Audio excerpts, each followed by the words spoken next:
자, 지난주에 이어서 오늘도 우리 웨스트민스터 신앙고백서의 성경에 대해서 가르쳐주는 그런 내용들을 계속 이어서 보겠습니다. 자, 지난주에 6번째 항목을 하면서 그 중간쯤 하다가 시간이 다 되어서 멈추었습니다. 자, 주보를 통해서 여러분들 그 웨스트민스터 신앙고백서의 내용을 하나씩 그 내용을 정리해 가시는데, 여러분 주보를 통해서 그 내용들을 노트에다가 이렇게 쭉 옮기셔도 좋고, 아니면 주보를 계속해서 파일에다가 꽂아서 모으셔도 좋습니다. 여러분 각자의 방법대로 이 웨스트민스터의 신앙고백서를 여러분 잘 챙기셔서, 그래서 이것이 내 신앙의 뼈대가 되면 그 어떤 이단에게도 흔들리지 않는 아주 확고부동한 그런 믿음을 우리 갖게 될 것입니다. 자, 성경에 대한 이야기를 우리가 이제 지난주에 6번째 항목의 내용을 살펴봤는데, 지난주에 했던 내용들을 한번 간단하게 읽고 그 다음에 이제 오늘 우리가 또 지난주에 이어서 그 내용들을 살펴보겠습니다. 자, 6번째 항목에서 이제 이런 내용이 나왔습니다. 하나님 자신의 영광과 인간의 구원과 믿음과 삶에 필요한 모든 것에 관하여 하나님이 가지시는 모든 계획은 성경 안에 분명히 나타나 있거나, 성경 안에 모든 게 다 나와 있다는 겁니다. 뭐에 대해서냐 하면, 하나님께서 하나님 자신이 영광을 받으시기 위해서 하나님 행하시는 하나님의 모든 구원 역사, 또 인간을 구원하시기 위해서 하나님께서 행하신 모든 일들이 성경에 다 담겨 있다는 겁니다. 또 우리의 믿음의 삶을 위해서, 우리가 믿음을 갖기 위해서 어떻게 하면 우리가 믿음을 갖게 되는가, 또 우리가 삶을 살아갈 때 어떤 마음으로, 또 어떠한 자세로, 또 어떻게 삶을 살아가야 하는가라고 하는데 필요한 모든 것들이 성경 속에 하나님께서 뜻하신 바가 성경에 다 담겨져 있어서 성경 안에 분명히 나타나 있다. 자, 만약에 그렇지 않다면, 성경에 나오지 않는 이야기라면 바로 이것은 성경에서 이끌어낼 수 있다라고 이렇게 웨스트민스터 신앙고백서에 기록이 되어져 있습니다. 그렇지 않으면 선하고 필요한 결론으로 성경에서 이끌어낼 수 있다. 이 말이 뭐냐면 성경의 말씀을 통해서 추론할 수 있다라고 하는 겁니다. 우리가 우리의 인생의 삶의 모든 모양들이 너무나 제각각 다 다릅니다. 우리가 살아가는 삶에 수많은 삶의 방식들이 있습니다. 그래서 모든 사람들의 삶의 이야기가 모든 경우마다 그 모든 케이스가 다 담겨 있지 아니하고, 성경의 말씀의 그 원리 속에서 우리의 삶은 이럴 때는 어떻게 하면 좋은가, 저럴 때는 어떻게 하면 좋은가, 이러한 여러 가지 것들을 성경의 말씀의 교훈을 통해서 우리가 어떻게 하면 좋은지, 이런 모든 것들을 이끌어낼 수 있다라고 이렇게 우리에게 가르쳐 주는 겁니다. 자, 여기에다가 어느 때를 막론하고 성령의 새로운 계시든지 인간의 전통으로든 다 더 첨가할 수 없다. 자, 이 말은 성경의 말씀을 통해서 우리 안에 필요한 모든 것들을 하나님이 하나님의 영감을 통해서 다 제시해 주었기 때문에 또 다른 성령의 어떤 새로운 계시가 덧붙여질 필요가 없다. 더 이상 첨가될 수 없다라고 말하는 겁니다. 예를 들자면 오늘날의 교회의 어떤 그 최고의 지도자인 교단장이라든가, 또 아니면 카톨릭 교회 같은 경우는 교황이라든가, 그래서 교계의 어떤 가장 큰 어른, 어떤 영적인 그런 리더가 내가 하나님 앞에 기도했더니 하나님께서 이런 계시를 주셨다, 그러면서 이것이 하나님의 계시의 말씀이다, 이것은 성경에 기록되어야 한다, 성경에 첨가될 만큼의 그런 계시의 말씀이다, 이렇게 주장되어질 수가 없다는 겁니다. 자, 이런 점에서는 개신교는 이런 부분에서 이 웨스트민스터 신앙고백서가 가르치는 대로 이 말씀을 우리가 잘 지켜가고 있습니다. 그러나 가톨릭 교회는 여전히 지금도 교황이 가르치는 교서, 교황이 어떤 문제에 대해서 정리해주고 있는 문서, 이런 것들을 교회의 전통과 교회의 가르침이라 해서 성경의 권위와 거의 비등한 권위를 갖게끔 그들은 그렇게 교리 체계를 만들어 놓은 겁니다. 그러니까 교황이 어떤 문제에 대해서 이것은 이러하다라고 하는 그것을 우리가 교서라고 말하는데, 교황의 그런 어떤 가르침들을 적어 놓은 문서, 그런 문서가 성경의 가르침하고 거의 비슷한 권위를 가지고 있다. 자, 그러다 보니 어느 때를 막론하고 어떤 시대에든지 성경의 그 모든 말씀 외에 성령께서 새로운 계시를 주셨다, 아니면 인간의 전통처럼 인간의 어떤 최고의 신앙의 아버지인 우리의 교회의 아버지 되는 교황이 말씀하신 것이다, 이러면서 더 이상 하나님의 말씀으로 더 첨가될 수 없다, 첨가할 수 없다 라고 이렇게 규정을 해놓은 겁니다. 자, 이 웨스트민스터 신앙고백서는 우리 특별히 장로교회와 또 많은 개신교회가 이 웨스트 신앙고백서를 아주 존중하며 준수하고 있습니다. 그래서 여기서 벗어남이 없도록 우리의 신앙의 체계를 세우는 것이, 이것이 정통신앙이라고 말하는 겁니다. 여러분, 기독교 신앙의 정통은 뭐냐면 교회가 지금까지 2000년 역사 가운데 택했던 신앙 고백서를 믿는 것이 정통신앙입니다. 이 교회가 정통이냐 아니냐라고 하는 것을 판결하는 판결의 기준이 뭐냐면 그동안에 있어 왔던 신앙 고백서를 우리가 어떻게 따르고 있느냐에 따라서 구분하는 겁니다. 우리 교회가 정통 교회다, 정통의 신앙을 가지고 있다 라고 이렇게 말하는 것은 바로 사도신경이라고 하는 신앙 고백서, 또 그동안에 있었던 여러 교회가 정한 신앙 고백서가 있는데 그 집대성, 그 모든 신앙 고백서를 가장 모든 것들을 총괄할 만큼 다 모아놓은 완성판, 이게 바로 웨스트민스터 신앙 고백서입니다. 자, 이 웨스트민스터 신앙 고백서가 1500년대에 만들어진 건데 지금까지 이 웨스트민스터 신앙 고백서 이후에 만들어진 교회마다 교파마다 어떤 신앙 고백서가 있습니다만 그 신앙 고백서, 예를 들자면 우리 대한예수교 장로회도 대한예수교 장로회 신앙 고백서라고 하는 것이 있습니다. 그런데 대한예수교 장로회 신앙 고백서도 사실은 웨스트민스터 신앙 고백서를 따르고 있는 겁니다. 그러니까 2000년 교회 역사 가운데 우리는 어떤 것을 믿는가, 정통 신앙은 무엇인가 라고 하는 것을 집대성한, 모든 것을 다 총괄하여 모아놓은 신앙 고백서가 뭐냐? 그러면 우리 장로교는 웨스트민스터 신앙 고백서다 라고 이렇게 말할 수가 있는 겁니다. 여러분, 뭐 감리교나 뭐 침례교나 또 순복음이나 뭐 이런 데들은 교회 역사가 그렇게 오래되지 않습니다. 물론 감리교는 존 웨슬레로부터 시작이 되어지게 되면 그저 한 250년, 300년 가까이 이렇게 가까이 오고 있습니다만, 그러나 웨스트민스터 신앙 고백서와 같은 그런 그들의 교파가 가지고 있는 모든 신학을 다 담고 있는 그런 신앙 고백서가 아직은 없습니다. 자, 그렇기 때문에 장로교회의 개혁교회라고 불리는 이 교회 신앙 고백서는 우리가 지금 택하고 있는 정통을 나눌 수 있는, 정통이 뭐냐라고 하는 것을 구분 지을 수 있는 중요한 어떤 기준이 된다라고 말할 수 있는 겁니다. 자, 그래서 우리가 지금 5번째 시간입니다만 이 웨스트민스터 신앙 고백서를 다 공부하고 나면 이렇게 믿는 것이 정통이구나 라고 이렇게 보시면 되는 겁니다. 자, 이 웨스트민스터 신앙 고백서에서 얘기하고 있는 것, 이것 말고 다른 것을 주장한다면 이건 정통이 아니구나 라고 이렇게 말할 수가 있다는 겁니다. 자, 그만큼 웨스트민스터 신앙 고백서에 나와 있는 이 모든 문서의 내용은 2000년 동안에 교회가 믿어야 할 성경의 핵심적인 가르침을 가장 정통하게 그 많은 세월을 걸쳐서 그 위대한 신학자들이 이 모든 내용들을 2000년 동안에 모든 교회가 믿는, 물론 이 웨스트민스터 신앙 고백서가 만들어진 것이 1500년대니까 1500년 동안에 세워졌던 모든 교회의 가르침들을 아주 종합적으로 잘 정리해 주고 있기 때문에 우리가 이 말씀들을 신뢰하고 받아들일 수가 있다는 겁니다. 자, 그래서 다시 한번 이야기하면 결국은 성령의 어떤 새로운 계시가 첨가될 수 없다. 하나님의 모든 성령의 감동으로 기록된 66권의 이 성경만이 하나님의 계시다.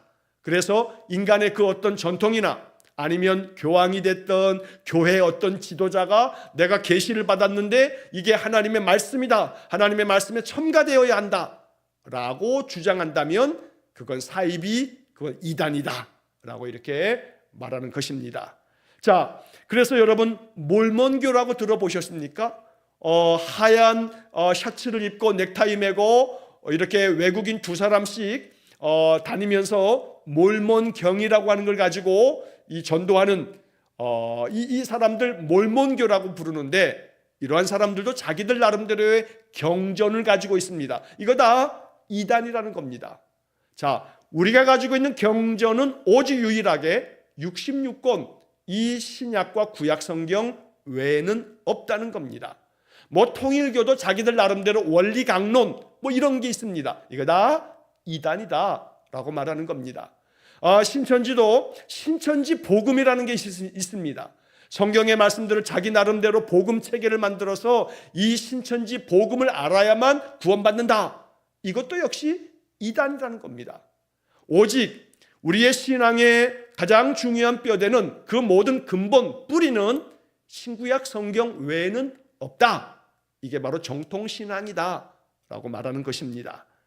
자, 이제 그 다음에 이어지는 내용에서 지난주에 이제 이런 이야기를 하다가 마쳤는데, 그러나 우리는 성령의 내적 조명이 말씀 안에 계시된 그것을 이해하는데 필요하다는 것을 한다. 성령의 내적 조명, 하나님의 말씀, 이 계시된 말씀을 우리가 잘 이해하려면 성령께서 우리의 마음에 조명, 빛을 비추어 주셔야만 이 성경의 말씀을 잘 이해할 수가 있다라고 말하는 겁니다. 자, 그래서 성령의 내적 조명이라고 하는 것은 하나님께서 우리에게 이 은혜로 주신 것들을 알게 해주신다라고 하는 내용이 고린도전서 2장 12절 말씀에 나와 있습니다. 하나님께로부터 온 영을 통해서 우리는 하나님께서 우리에게 은혜로 주신 것들을 알게 하려 하심이라. 자, 그래서 성령께서 우리의 마음을 밝혀주실 때에 하나님의 말씀을 하나님의 계시의 음성으로 우리가 이해하고 깨달을 수가 있다. 이 성령의 내적 조명이라고 하는 아주 중요한 신학적인 용어이기도 합니다. 자, 그래서 하나님 앞에 기도할 때마다 하나님, 내 마음속에 성경의 말씀을 하나님의 음성으로 받아들이고 믿을 수 있도록 성령의 내적 조명을 허락해 주십시오. 이거 아주 굉장히 신학적인 아주 멋진 기도가 된다는 겁니다. 성령의 내적 조명을 통해서 하나님의 계시의 말씀을 선명하게 깨달을 수 있는 것, 이게 바로 이 웨스트민스터 신앙고백서를 통해서 우리가 배우는 아주 중요한 그런 믿음의 체계가 된다라고 말할 수가 있습니다. 자, 이제 오늘 그 다음에 이어지는 내용들을 이제 새롭게 또 시작을 합니다. 6번째 항목에 이제 중간에 나오는 내용인데, 자, 제가 한번 읽어보겠습니다. 그와 동시에 하나님을 예배하는 일과 교회 정치와 관련하여 인간의 행동과 사회에 공통된 여러 상황들이 있다는 것도 인정한다. 이와 같은 예배와 교회 정치는 언제든지 지켜야 할 말씀의 일반적인 규칙들에 따라 자연의 빛과 신자의 분별을 통해서 조직되어야 한다. 자, 이 신앙 고백서다 보니까 내용적으로 그냥 딱 한번 읽으면 이게 무슨 얘기인가 좀 어려움도 있습니다. 그런데 이제 찬찬히 이 얘기를 좀 생각해 보면 우리가 충분히 이해할 수 있는 내용이 됩니다. 자, 내용을 정리하면 이런 겁니다. 하나님을 예배하는 일, 우리가 하나님 앞에 예배하는 이 모든 예배 생활, 사실 이 예배 생활에 대해서 어떻게 예배하는 것이 오늘날 우리에게 필요한가라고 하는 문제에 대해서 그냥 예배 시간에 가서 이제 앉아있기만 하면 예배가 됩니까? 아니죠. 자, 코로나 시대를 겪으면서 우리가 대면 예배를 드릴 수 없었기 때문에 비대면 예배가 뉴 노멀, 새로운 일상이다 이러면서 비대면 예배를 통해서 우리가 디지털 시대에 이렇게 유튜브를 통해서 실시간으로 예배를 드릴 수가 있었습니다. 3년 동안 그렇게 예배를 드렸습니다. 자, 그러다 보니까 하나님 앞에 예배하는 일도 또 다른 방식으로 이렇게 예배할 수 있는 방법이 열렸습니다. 자, 그랬을 때 우리가 이러한 모든 것들이 성경에는 이렇게 비대면으로 온라인으로 예배드려라 라고 하는 게 없죠. 그런 게 없어요. 온라인으로 예배드리는 거, 디지털 시대에 각각의 가정에서 예배드리는 거, 이거 성경에 그렇게 예배하라 없단 말입니다. 자, 그런데 21세기에 이거 10년 전만 하더라도 상상도 할 수가 없었어요. 스마트폰이 없었던 때, 인터넷이 없었던 때는 이건 상상할 수가 없어요. 그때는 그냥 죽으나 사나 믿음을 지키는 사람들은 예배당에 나와서 내가 죽어도 예배당에서 죽겠다 그러면서 예배당에 나와서 예배 드렸어요. 자, 그런데 이 코로나 시대에 우리가 이 21세기에 이 스마트폰이 있고 인터넷이 아주 초고속 인터넷을 가지고 있는 우리나라에서는 비대면 예배를 드릴 수가 있었어요. 물론 여기에는 약점이 있어요. 뭐냐 하면 비대면 예배가 이제 일상이 되어지다 보니까 편리해지긴 했어요. 그러나 그 편리함이 그저 예배당에 나와서 함께 예배하는 이러한 부분들을 소홀히 여겨도 되는 것처럼 이렇게 되어지는 그러한 현실적인 우리의 이 한계도 있어요. 자, 그렇지만 우리가 이 비대면 시대를 겪어오면서 이 비대면 예배라고 하는 것이 하나의 예배의 방식으로 자리매김했다라고 하는 것만큼은 부정할 수가 없어요. 하지만 여러분, 제가 이 말씀을 드리면서 한 가지 당부의 말씀도 드리고 싶습니다. 뭐냐 하면, 자, 비대면 예배를 드려야만 했던 시대가 있었어요. 지난 3년 동안에. 자, 그래서 비대면 예배를 드리는 것도 하나의 예배의 방식으로 인정되어졌어요. 자, 그렇지만 이 비대면 예배가 간혹 우리의 편리함에 의해서 그래, 비대면 예배 교회까지 뭘 갈 필요가 있겠어? 비대면 예배를 드려도 되는데 라고 하는 그런 판단이 우리의 마음속에 자꾸 자리 잡게 되어지게 되면 그럼 나중에 가서는 주일 예배도 그냥 비대면으로 드려도 되는 거 아닌가 하고 이제 논리가 계속 발전이 돼요. 자, 그러면 뭐 주일날도 예배당 나올 필요가 뭐 있어요? 저 등산 좋아하는 사람 등산 가가지고, 아니면 골프 좋아하는 사람은 저 필드에 나가가지고 잠깐 예배 시간에, 특히나 또 예배 시간에도 또 뭐만 필요해요? 말씀 시간에만 잠깐 틀어놓고 말씀 들으면 되지. 이런 마음이 조금씩 우리 안에 들어와 버릴 수가 있다는 거예요. 자, 고민은 돼요. 목사로서 고민되어지는 지점이 있어요. 뭐냐면 비대면 예배를 통해서 우리가 이 예배당에 나올 수 없는 분들에게는 이게 필요해요. 자, 그런데 그러다 보면 좀 전에 말씀드린 것처럼 제가 좀 지금도 고민하고 있는 지점은 있어요. 예배가 끝나고 나면 그 가운데서도 말씀 부분만 영상으로 유튜브에 올려놔요. 말씀이라도 들으라고. 이것은 말씀이라도 들으라는 얘기지만 이게 전적인 예배일 수는 없는 거죠.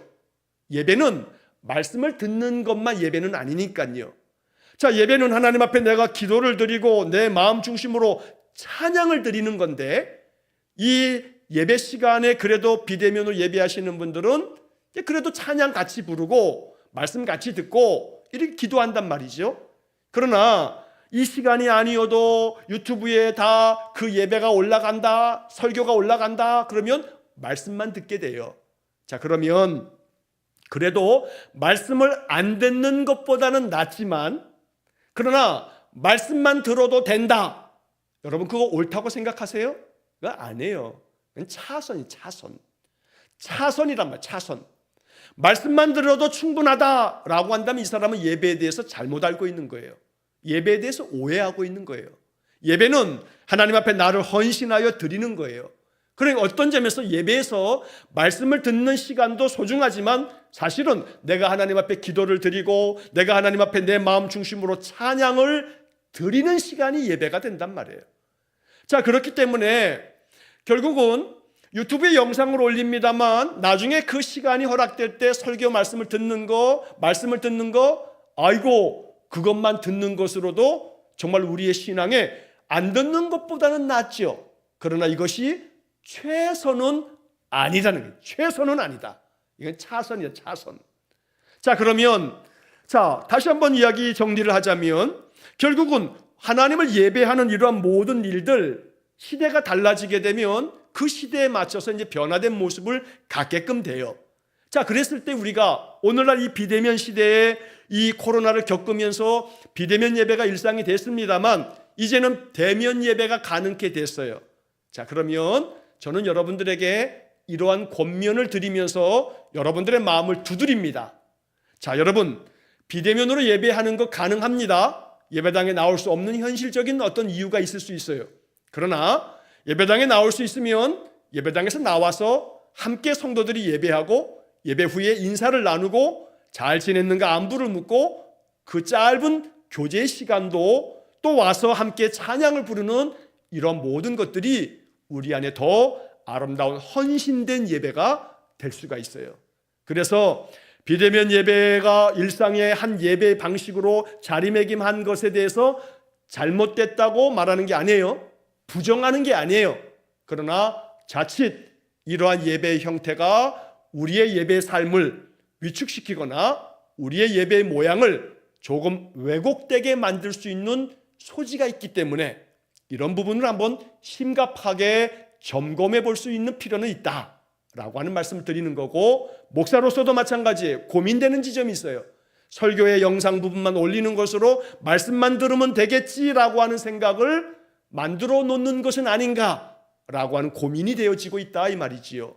그래서 결국 하나님을 예배하는 일과 또 동시에 교회의 정치와 관련하여라고 하는 말은, 교회 정치라고 하는 것은 교회에서 성도들을 신앙 안에서 가르치는, 교회가 이 정치라는 말이 조금 우리가 편견이 있습니다만 교회를 잘 다스려 가는 것, 목회자에게서는 교회를 목회해 가는 것, 성도에게 있어서는 교회의 삶, 교회에서 어떻게 살아가야 하는가, 신앙생활을 어떻게 하는 것인가, 이런 것과 관련되어져 있는 모든 것들, 또 인간의 행동, 우리가 어떻게 행동해야 하는가, 또 이 사회에 대해서 우리가 이 사회 속에서 이 사회는 어떻게 이 세상을 만들어 가야 되는가, 이 세상에서는 어떻게 살아가야 하는가, 사회생활을 어떻게 해야 하는가, 이러한 공통되어져 있는 여러 상황들이 있다는 겁니다. 여러 상황들이 있다.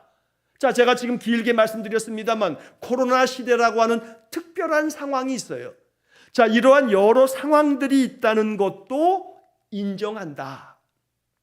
그러니까 시대마다 또 나라마다 어떤 상황마다 어떤 특별한 여러 가지 상황들이 있을 수 있다는 것을 인정한다는 거예요.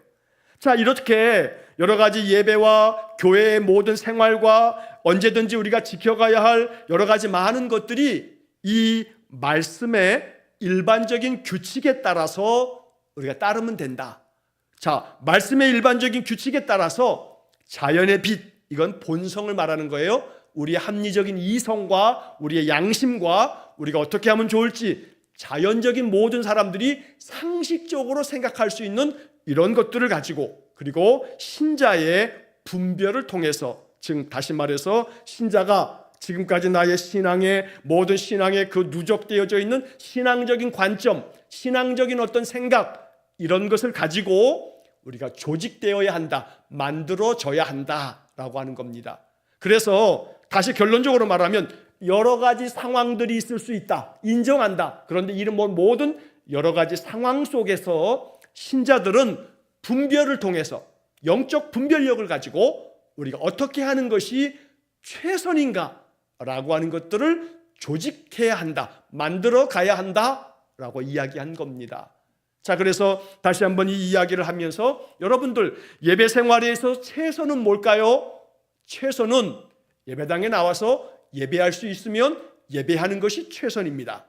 왜냐하면 그렇게 예배하고 예배를 마치고 나면 그러면 함께 손을 잡고 인사 나누고 별일 없었는지 안부를 묻고 또 그러면서 그분을 위해서 마음속으로 기도하고 축복하고 함께 모여서 찬송을 부르고 그러면서 눈을 맞대고 하나님의 말씀을 같이 나누고, 이러한 것이 사실은 가장 아름다운 최선입니다. 여러분, 제가 이렇게 비대면으로 예배하지만 끝나고 나면 우리 대표적으로 우리 이금승 권사님도 그러하고 끝나면 이 실시간 채팅창에다가 아멘 이렇게 이제 실어 놓아요. 글을 올려주세요. 아, 그러면 우리 이금승 권사님이 지금 이 시간에 예배 함께 드리셨구나라고 하는 것을 알아요. 자, 그런데 비대면으로 예배 드리면서 댓글창에다가 아멘으로 화답하지 않으면 누가 예배했는지 모르죠. 물론 누가 예배했는지 몰라도 누구나가 다 예배에 참여했다면 참여한 분들에게 하나님의 은혜가 있지요. 자, 그런데 그러면 그것이 최선이냐? 최선이 안 되죠. 왜냐하면 목회자의 마음속에 오늘 이 예배한 자들을 위한 축복이 있어야 되는데, 아이고 누군지도 모르고 그냥 축복하는 거예요 지금. 예? 누가 예배하고 있는지도 모르고 그냥 축복하고 있는 거지요. 자, 그렇기 때문에 예배의 최선이냐라고 하는 측면에서 비대면 예배는 하나의 이런 어떤 상황, 여러 가지 상황들이 있을 수 있다, 상황들이 있다는 것을 인정한다. 자, 그러나 성도의 신자의 분별을 통해서 조직되어야 한다. 그렇기 때문에 이 웨스트민스터 신앙이, 이 신앙 고백서가 정통적인 신앙을 가르치기 때문에 우리의 삶에서 차선에 대한 것도 인정하지만 차선은 차선이다 라고 하는 것들 가르치는 것이 이 내용 속에 담겨져 있다는 겁니다. 자, 그렇기 때문에 차선을 우리의 신앙의 최고의 것으로 여기지는 말으셔야 됩니다. 그러나 아무것도 아닌 것보다는 차선이 낫기 때문에 그 차선을 택할 수 있는 것도 귀한 겁니다. 그래서 정말로 더 먼 곳에서 이 예배당에 나오는 것이 불가할 경우에는 비대면 예배, 실시간 예배를 드리는 것이 아름다운 그런 헌신일 겁니다. 또 전혀 불가능해서 나중에 이 예배 시간이 다 끝나고 난 다음에 말씀만이라도 들을 수 있는 것을 선택한다면 이것은 차선이 되는 거죠. 그러니까 차선도 그렇지 않은 것보다는 귀한 것이니까 차선도 아름답고 귀한 헌신일 겁니다. 그러나 그러한 것들이 최선일 수는 없다. 여러 가지 상황을 인정하지만 신자의 분별을 통해서 우리가 이 마음 가운데 어떻게 나의 신앙과 삶을 조직해야 하는가, 만들어가야 하는가라고 하는 문제를 우리가 이렇게 생각해 볼 수가 있다는 것입니다. 자, 그래서 여러분들 이러한 말씀을 마음에 여러분 잘 이해하시면서 우리의 신앙의 삶에도 여러분들의 신앙의 모든 것들이 어떻게 하면 더 나의 삶의 신앙이 더욱더 하나님 앞에 최선이 될 것인가 라고 하는 문제를 한번 깊이 고민할 수 있는 그런 말씀들이 되시기를 또 간절히 바랍니다. 자, 그 다음에 이제 7번째 항목으로 넘어갑니다. 자, 7번째 항목을 보시게 되면, 자, 7번째 항목의 내용을 이렇게 시작합니다. 성경 안에 있는 모든 것이 그 자체가 자명하거나 모든 사람에게 분명한 것은 아니다. 자, 이 말은 뭐냐면 성경 안에 있는 모든 것들이 그 자체가 자명하거나 라고 하는 말은 사실은 성경에 있는 모든 내용 자체가 우리가 선명하게 우리 그 내용을 다 파악할 수가 없죠. 성경이 어렵습니다. 그래서 모든 사람에게 분명한 것은 아니다. 다시 말하면 모든 사람들이 성경에 있는 모든 내용을 아주 분명하고 아주 이해하기 쉽게 모든 것을 다 알 수가 없다는 겁니다. 왜냐하면 역사적인 시기가 다르죠. 구약 성경의 어떤 것은 3,500년 전의 이야기입니다. 신약 성경의 많은 것들은 2,000년 전의 이야기입니다. 여러분, 2000년 전의 그 역사적인 상황, 그 당시 그 시대의 배경, 그런 그 사람들의 그 모든 삶의 방식 우리가 몰라요. 3000년 전 사람을 우리가 어떻게 알겠어요? 여러분, 신라 시대, 고구려 시대 사람을 이해할 수가 있겠습니까? 알 수가 없어요. 신라 시대, 고구려 시대, 백제 시대 사람들의 그 생각과 가치관을 우리가 이해할 수 있겠냐 이 말입니다. 그거 이해할 수가 없어요. 요즘에는 쌍둥이도 세대 차이가 난다 그러지 않습니까? 쌍둥이도 세대 차이가 난다는 시대인데 3000년 전에, 2000년 전에 다윗 시대가 3000년 전입니다. 자, 그러면 이러한 시대에 우리가 가지고 있는 이 모든 성경의 말씀들이 우리에게 분명히 알아질 수가 없다는 거죠. 자, 그렇기 때문에 성경 안에 있는 모든 것들이 그 자체가 자명하다, 모든 것이 아주 선명하거나 모든 사람에게 분명하게 알려질 수 있는 것은 아니라는 겁니다. 자, 그렇기 때문에 그 다음에 이제 나오는 내용이 뭐냐 하면, 그러나 그렇지만 구원을 얻기 위해서 알아야 하고 믿어야 하고 지켜야 할 것은 그 안에 분명히 지시되고 계시되어 있으므로 교육을 받은 사람이나 받지 않은 사람이나 적당한 방법만 사용한다면 그것에 대한 충분한 이해를 가질 수 있다라고 말하고 있습니다. 자, 이 부분이 이제 이 7번째 항목에서 아주 중요한 결론이 됩니다. 뭐냐 하면 성경의 이야기는 2000년 전, 신약 성경은 2000년 전, 구약 성경은 3000년, 3500년 전의 이야기이기 때문에 우리가 이해하기 어려운 부분도 많이 있지만 또 성경은 많은 신비한 계시의 말씀이 많이 적혀 있기 때문에 오늘날 우리가 이해할 수가 없는 부분이 많지만, 그러나 그렇다 할지라도 이 성경 안에는 우리가 구원을 얻기에 필요한 모든 것들은 구원을 얻기 위해서 알아야 할 것, 구원을 얻기 위해서 믿어야 할 것, 구원을 얻기 위해서 우리가 지켜가야 할 것, 이런 것들은 성경 안에 분명하게 지시가 되어 있고 계시가 되어 있다.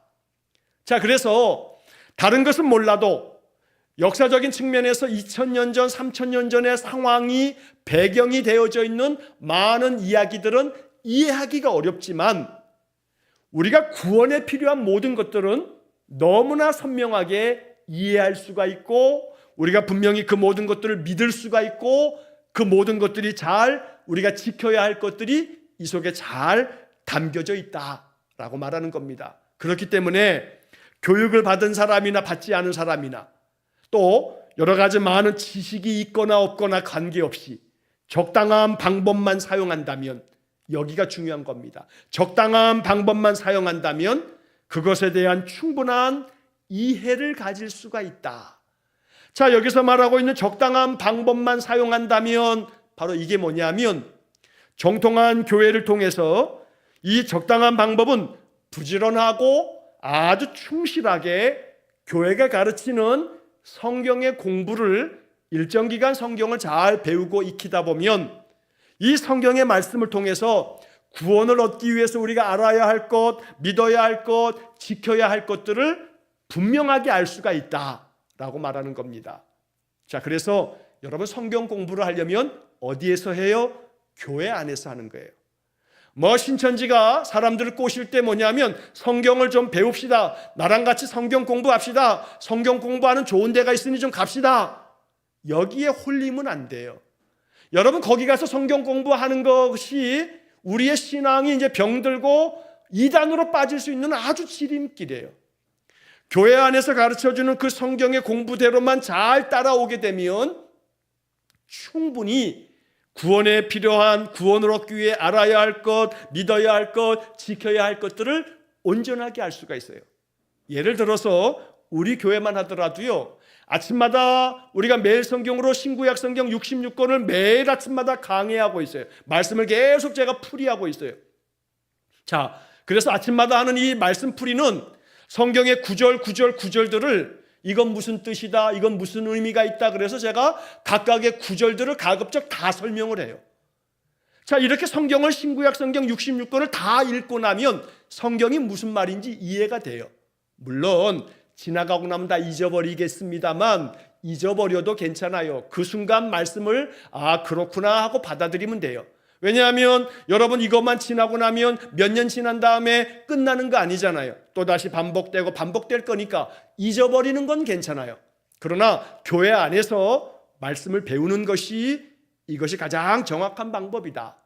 구약성경대학에서 각 권을 신학적으로 더 잘 정리하고 우리가 성경을 볼 줄 아는 눈을 열게 되어지고, 그리고 이 수요일날 이 웨스트민스터 신앙고백서와 같은 교리 공부, 이게 신학적으로는요 조직신학이라고 말해요.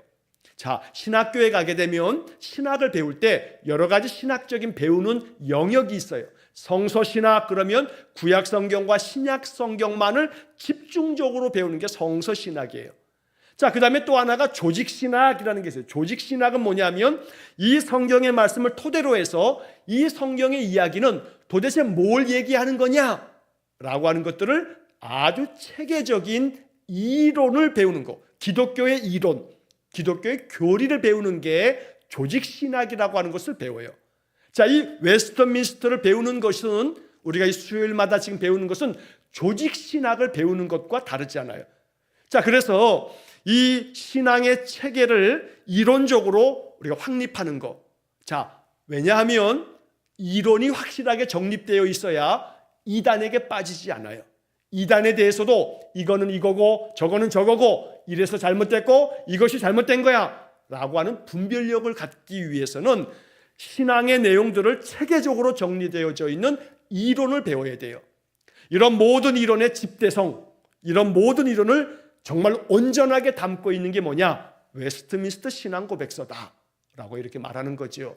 자, 그렇기 때문에 성경의 모든 내용들을 우리가 알 때 성경 안에는 모든 것이 다 그 자체 안에 아주 모든 것들이, 모든 사람들이 분명하게 알 수 있는 것은 부족함이 있지만, 그러나 우리가 구원을 얻기 위해서 알아야 할 것, 믿어야 할 것, 지켜야 할 것들은 이 속에 다 분명하게 담겨져 있기 때문에 교육을 받은 사람이나 받지 않은 사람이나 모두가 다 적당한 방법만 사용한다면, 즉 다시 말해서 교회 울타리 안에서 교회가 가르쳐주는 말씀 공부, 교회가 가르쳐주는 말씀의 그 말씀들을 들으면서 우리의 신앙을 쌓아간다면, 그러면 이런 모든 부분에 있어서 우리가 흔들림 없이 충분하게 하나님의 계시의 말씀을 이해할 수가 있다.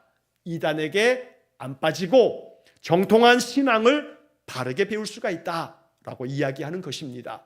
자, 그렇기 때문에 우리가 이러한 말씀들을 통해서 결국은 성경을 우리가 정확하게 알아가는 것, 그것도 교회를 통해서 성경을 알아가는 것, 이것이 바로 우리의 신앙을 온전하게 세워가는 방법이다라고 하는 이야기를 이제 하고 있는 것입니다. 자, 여러분, 거기에 이제 참고적으로 나와 있는 성경 구절들이 있어요. 이 성경 구절들을 꼭 한 번씩 읽어보는 게 참 중요해요.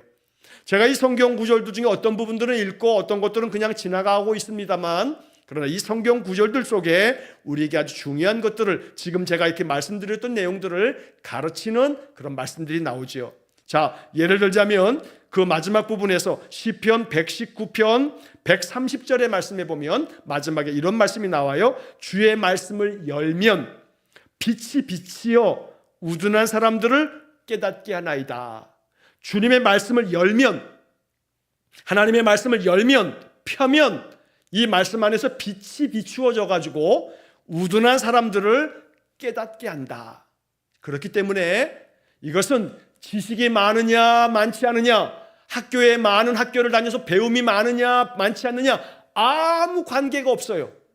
성령께서 이 성경의 말씀을 깨닫게 해주시는 감동이 있기 때문에 전혀 이 세상 지식이 없다 할지라도 성경의 말씀은 하나님께서 빛을 비추어 주셔서 우리가 이 말씀을 펴면, 이 말씀을 열면 이 말씀을 깨닫게 해주신단 말이에요. 누구에게도 우둔한 사람들을 깨닫게 해주신다. 이것이 성경의 말씀이에요. 그렇기 때문에 세상적인 지식이 아무리 없어도, 또 아무리 세상의 모든 학식이 없어도 아무런 관계가 없어요. 오히려 세상에 지식이 많다 하는 사람들은 하나님의 말씀의 이 빛을 받아들이지 않아요. 그러면 자기 식대로 이것은 이거고 저것은 저거고, 이건 믿을 수가 있고 이건 믿을 수가 없고, 이러면서 성경을 자기들 나름대로 완전히 난도질을 해버려요. 그래서 하나님의 말씀을 온전히 하나님의 음성으로 받지 못해요. 오히려 겸손한 마음으로 내가 이 말씀 속에서 하나님이 비추어주는 성령의 내적 조명을 통해서 내가 하나님의 말씀을 받고자 합니다 하는 마음으로 말씀을 여는 사람들에게 성령께서 그 사람이 우둔한 사람이라 하여도, 지식이 없는 사람이라 하여도, 아무것도 아는 것이 없다 할지라도 성경을 읽다 보면 우리의 마음에 감동이 찾아올 때가 있단 말이죠. 그래서 성경은 하나님의 역사함이 있는 책이기 때문에 우리의 신앙은 어디서부터 나온다? 성경에서 나온다. 성경을 통해서 하나님은 성령의 역사하심을 끊임없이 우리에게 베풀어 주신다라고 말씀하고 있다는 것입니다. 자, 이렇게 해서 이제 7번까지 7번째 항목까지 내용을 살펴봤습니다. 자, 그리고 이제 8번에 8번째 항목이 이어지게 되는데, 자, 8번째 항목을 한번 읽어보고 제가 간단하게 이야기하고 오늘은 마치겠습니다. 다음 주에 이 8번째 항목을 좀 더 깊이 있게 또 한번 정리하고 그 다음을 이어가겠습니다. 자, 8번째 항목을 좀 보시게 되면 이런 내용이 나옵니다. 하나님의 옛 백성의 모국어인 히브리어로 기록된 구약성경과 기록될 당시 여러 민족에게 가장 보편적으로 알려져 있던 그리스어로 기록된 신약성경은 하나님의 감동을 직접 받았을 뿐만 아니라 하나님의 단독적인 보호와 섭리로서 세세토록 순결하게 보존되어 왔으므로 신뢰할 만하다. 자, 한마디로 말하면 구약성경은 히브리어로 기록되어 있고 신약성경은 헬라어로 기록되어졌다. 자, 그런데 이 히브리어로 기록된 구약성경과 헬라어로 기록된 이 신약성경은 하나님이 단독적인 보호와 섭리로서, 즉 다시 말하면 히브리어로 기록될 때, 헬라어로 기록될 때, 그때 기록자에 의해서 히브리어로 구약성경이 하나하나 기록이 되거나 헬라어로 신약성경이 기록될 때 하나님께서는 그 시대에 기록될 당시에 성령의 감동으로 순결하게 보존될 수 있고 신뢰할 만한 성경을 만들어 주셨다는 겁니다. 그래서 가장 완성된 성경은 구약 성경은 히브리어, 신약 성경은 헬라어라고 하는 겁니다. 자, 그런데 그 다음에 이어지는 이제 8번째 항목의 내용을 보면, 그러므로 신앙에 관한 모든 논쟁들에 있어서 교회는 최종적으로 성경에 의거할 수 있다. 이 말은 우리의 신앙에 그 어떤 여러 가지 많은 논란이 있고 논쟁이 있고 많은 토론이 있고 어떤 삶에 대해서 우리가 어떻게 살아가야 하는가라고 하는 모든 문제에 대해서 가장 그 모든 것들을 최종적으로 결정할 수 있는 데가 어디냐면 성경을 통해서, 성경은 가장 온전한, 하나님께서 완전히 섭리하셔서 온전히 순결하게 세세토록 보존될 수 있는 그런 말씀으로 히브리어의 구약 성경과 헬라어의 신약 성경을 만들어 주셨기 때문에 이 성경을 통해서 우리는, 교회는 최종적으로 이 성경에 의거하여 성경을 통해서 모든 신앙에 관한 내용들을 여기 이 성경 말씀을 통해서 결정 내릴 수가 있다라고 말하고 있는 겁니다. 그러니까 한마디로 말하면 성경이, 히브리어 성경과 헬라어 성경이, 구약 성경과 신약 성경, 이 히브리어와 헬라어로 기록된 이 원어로 기록된 이 성경이 모든 성경의 해석에 가장 참된 기준이 된다. 이게 원칙이다 라고 말하는 겁니다. 자, 그런데 이제 그 다음에 이어지는 이야기를 보게 되면, 그러나 성경을 읽을 권리를 가지고 있고 성경에 관심을 가지고 있으며 동시에 하나님을 경외하는 마음으로 성경을 읽고 탐구하도록 명령을 받은 하나님의 백성이라도 모두가 성경 원어들을 다 아는 것은 아니다. 그러므로 성경은 누구나 읽을 수 있도록 각 민족의 쉬운 언어로 번역되어야 한다. 자, 이 말은 구약 성경은 히브리어로, 신약 성경은 헬라어로 기록이 되어졌지만, 그러나 모든 백성들은, 모든 나라 민족은 성경을 읽을 권리를 가지고 있고 성경에 관심을 가져야만 하며 동시에 하나님을 경외하는 마음으로 성경을 읽고 탐구하도록 명령을 받았다는 겁니다. 자, 그렇기 때문에 하나님의 백성이라면 하나님의 말씀을 연구하고 하나님 말씀을 탐구하고 성경을 읽을 권리가 있지만 읽을 수가 없어요. 왜냐하면 구약은 히브리어로 기록됐고 신약은 헬라어로 기록됐으니까. 그러면 히브리어와 헬라어를 배우지 않으면 구약 성경도 신약 성경도 읽을 수가 없어요. 자, 그렇기 때문에 뭐가 필요하다? 성경은 누구나 읽을 수 있도록 각 민족의 쉬운 언어로 번역되어야 한다. 그래서 성경 번역이 모든 우리의 신앙을 더욱더 점으로 하나님 말씀을 더 알 수 있도록 만들어주기 때문에 성경 번역이 필요하다라고 말하는 겁니다. 여러분, 이게 참 중요한 선언이 됩니다. 왜냐하면 예를 들어서 가톨릭 교회만 하더라도 가톨릭 교회는 1962년에서 1965년까지 바티칸에서 회의를 했습니다. 이것을 제2 바티칸 회의라고 말합니다. 자, 이 제2 바티칸 회의에서 아주 중요한 결정을 내렸는데 그게 뭐냐면 모든 민족은 나라마다 예배 드릴 때, 가톨릭은 미사라고 하죠. 예배를 드릴 때 자기 나라 말로 미사를 드려도 된다라고 결정한 게 1962년에서 1965년까지 바티칸에서 했던 두 번째 제2 바티칸 회의에서 결정이 된 겁니다. 이 말은 뭐냐면 1962년 이전에는 모든 가톨릭 교회, 전 세계 가톨릭 교회는 예배를 뭘로 했냐면 라틴어로 예배를 했어요. 미사가 진행이 되면 사제들은 신학교에서 다 라틴어를 배우기 때문에 모든 미사의 집례를 성모 마리아요, 이렇게 찬양을 받으소서, 하나님 아버지, 그의 아들 예수 그리스도요, 영광을 받으소서, 만약에 이렇게 성모송을 부르고 그리스도송을 부르면 이거 다 라틴어로 말했단 말이에요. 라틴어로. 그러면 앉아있는 성도들이 알아요, 몰라요? 몰라요. 그러니까 요럴 때 일어나야 되나 보다, 요럴 때 앉아야 되나 보다, 라틴어를 듣고 무슨 말인지도 모르고 그냥 눈치껏 일어났다 앉았다 그런단 말이에요. 자, 그렇던 것이 모든 전 세계 교회는 자기 나라의 말로 예배를 드려도 된다, 이것을 결정한 게 언제냐면 1962년에서 1965년에 결정되어진 바티칸 회의에서 결정이 된 거예요. 그리고 난 다음에 만들어진 게 뭐냐 하면 개신교와 함께 연합하여 성경을 번역함으로써 공동번역 성경이라고 하는 것이 처음 나왔어요.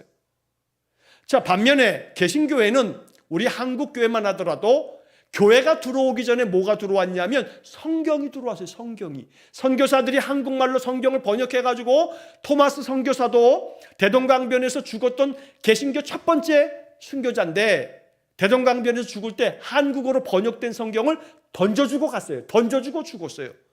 그리고 난 다음에 그 성경책을 한글로 번역된 성경을 받아든 사람이 자기 집에다가 도배를 했어요. 도배를.